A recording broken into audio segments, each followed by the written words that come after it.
Okay, real quick. What actually is feminism? Because online there seems to be a lot of confusion about what this thing actually is. Everybody seems to have their own personal opinion on what they think feminism is.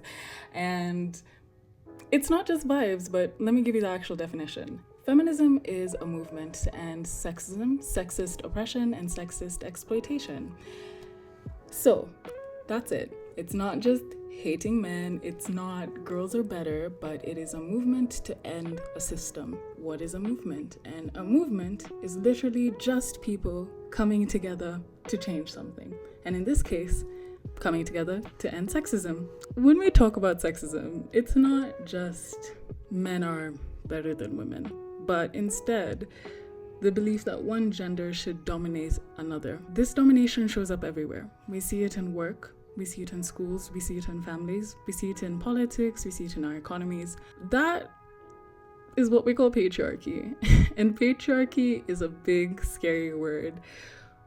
I know, but to keep it simple, patriarchy is just a social system built on domination. This basically means that men should dominate over women, and the strong instead should dominate over the weak by any means necessary. So this could be through control, violence, coercion, or whatever means you need to be able to get the weaker party to submit. Patriarchy doesn't just stop at gender.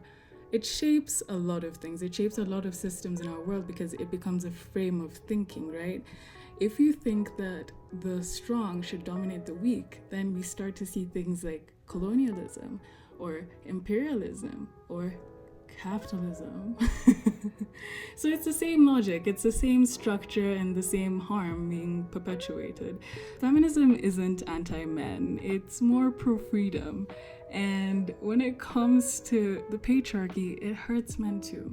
And we can see this in real life, right? We see this in the crisis of boys and mental health and the increase of loneliness and violence and emotional suppression. And these aren't random, right? These are all just part of the same systems. So the questions are today is, do men have a place in feminism? Do we actually think that we can achieve equality? Or if we can, what does liberation look like now? Why is everybody talking about men suffering suddenly? Why is it so increased? That and more is exactly what we're going to break down.